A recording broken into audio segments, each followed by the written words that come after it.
going on, y'all? How y'all doing again? Well, baby, if you used to watch Teen Mom on MTV, things have taken a plot twist that maybe some of y'all would have guessed. Do you remember Amber Portwood? It was Amber and it was her baby dad's Gary. They had a daughter, okay? At the beginning of the season, we always thought, and for seasons, I thought that Gary was the problem. I thought Gary was the crazy one. But then we found out that Amber was like the psycho, right? And the last time we saw her, Gary married what seemed like a normal woman, and then Amber came and ruined her daughter's birthday. Yes, we're talking about Amber Portwood at Team Mom. Well, guess what? Not only could she be out of her mind, she could be the next Carol Baskin. Killed her husband, made her, Carol Baskin from Joe Tiger. The Teen Mom star Amber Portwood speaks out about after her fiance Gary Wyatt, yes, she loves the name Gary, went missing. She said, I'm worried. But get this, Amber's not cooperating with police. And friends are saying there was a huge, that people are saying that they had a huge blow up and she refuses to cooperate with police, but she's acting like she's worried. So then Gary, from Team Mom, her baby's dad at that point, he actually posted something on Instagram and tagged it Carol Baskins. Anyway, get this. Team star Amber Portwood admitted she's worried about her fiance, Gary, after he was reported missing. This is a different Gary, of course. This is a huge deal. His parents, everybody is very worried. I am worried, right? She said in an emotional video posted on YouTube that there was not a big blowout fight or anything like that, okay? He's a missing person right now. Now, Gary, he looks to be Asian, Korean, maybe? I don't know. But I do know that I saw pictures of them a long time back. I was hoping Amber had turned over a new leaf, okay? She shared that the police know everything surrounding Wyatt's disappearance, explaining that he left the North Carolina residence they were staying at without his phone and was later spotted alone at Walgreens on Sunday.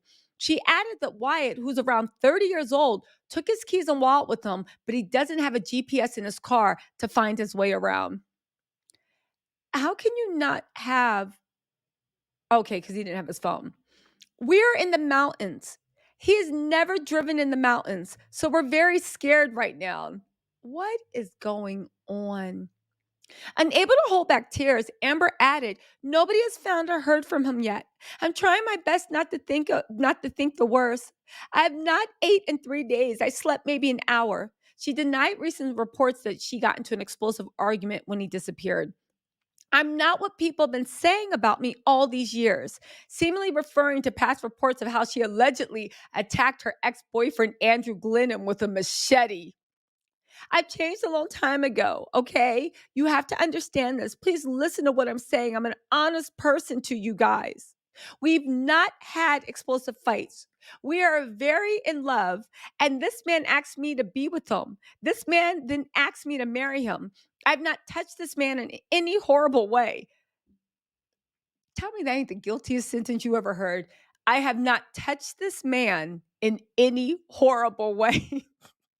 He does not touch me in any horrible way. We do not yell at each other. Please understand this. People change. She then clarified that she and Wyatt did engage in an emotional conversation. So it wasn't an argument, but it was an emotional conversation. Stemming from his parent, oh, he's Vietnamese. Stemming from his parents being Vietnamese. That's why I mentioned, I think he was Korean. Sorry. He's not Korean. He's Vietnamese. So they had an argument about, according to her, his culture not really accepting her.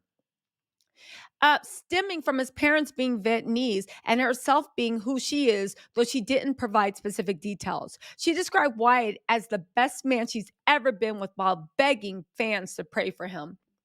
His disappearance comes shortly after sources told Us Weekly that he and Amber were reportedly engaged. On Friday, sources close to Amber claimed she's really happy and the proposal happened within the last few weeks. They've been in couples therapy and talk about everything. They're being very proactive in the relationship and they're doing the work to prevent problems before they start. Um, Remember Gary? Oh, I remember that guy, Glendon. He was tall. He looked like a taller Gary. Amber, I don't know, Amber, you giving Carol Baskin, killed your husband. Okay. They met on a dating app in 2023. They haven't even been together. They're already engaged. They haven't even been together for a year. Anyway, she also has a 6-year-old son that she shares with Glennon, but I don't think she has custody of any of her children. What's more, right? Let me jump on Twitter because there's a few funny things I wanted to let y'all know. What's more, and I thought this was so crazy, right? I thought this was so crazy that she's saying and she's doing all these things to make it sound like she really cares about this guy, but she is not in any way. She's saying she's talked to the police. She's not really cooperating with the police, at least not to what the family wants. And she seems to be stonewalling the family. These reports can be believed. Yeah, she's engaged to be married. This guy seems nice, but Gary seemed nice. Every guy she's with actually seems nice. Amber always seems like the problem. Also, she said that they got engaged sometime in the last 2 weeks. Um, but Gary's been reported as a missing person in North Carolina. So let me get this straight. You guys went and rented a cabin in the woods and you guys had an emotional conversation. He left without his phone. You and he drove through the mountains. Now he's disappeared and you're stonewalling the police and his parents. Okay, girl. Um, they said Amber and Gary got into an explosive fight a day after announcing their engagement, during which Amber told her fiance to effing leave and don't come back. Gary 2.0 and Amber allegedly have not spoken in more than 60 hours. Police were notified Tuesday morning of Gary's disappearance, Gary 2.0's disappearance, and he's 30, she's 39, has since been labeled a missing person by Bryson City Police Department in North Carolina. I hope they find this guy. Um, he was last seen on Sunday in Bryson City driving a gray 2009 Nissan Rogue with Indiana plates.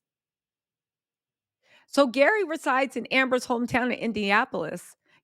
Ashley reached out to Amber's manager for a comment on Tuesday and was told the following: "No comment at the moment. Thank you. We're just very worried." Update: in a comment to the Ashley via X, Amber's brother Sean Portwood denied that Amber and Gary fought. They said any report of an argument between my sister and her boyfriend is completely false. Yeah, says Amber's brother. I want Gary and Gary's family to say it was completely false. People are reporting anything just to spice up a story rather than what they should be focused on their attention on. This is the attention. He went into the mountains with your sister and now he's disappeared. Amber's ex Gary, OG Gary, posted about Gary 2.0's disappearance and said, "We need to find this man." He captioned a missing alert about Gary, prayers for a safe return. And then I believe he tagged Amber. So what y'all think?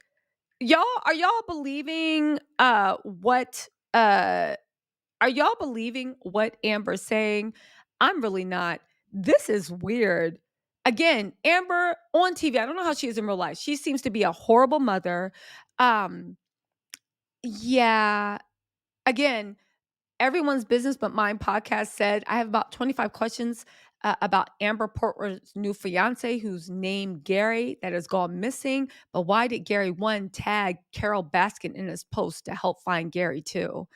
Um, yeah, this is wild. This is weird. Yeah, this is weird. Again, I'm praying they find this man. I really do. Because, yeah, Amber, they better find that man because you're not as smart as you think. And right now it's looking real sus. Anyway, you guys, let me know what you think in the comments. I'll talk to y'all later. Bye.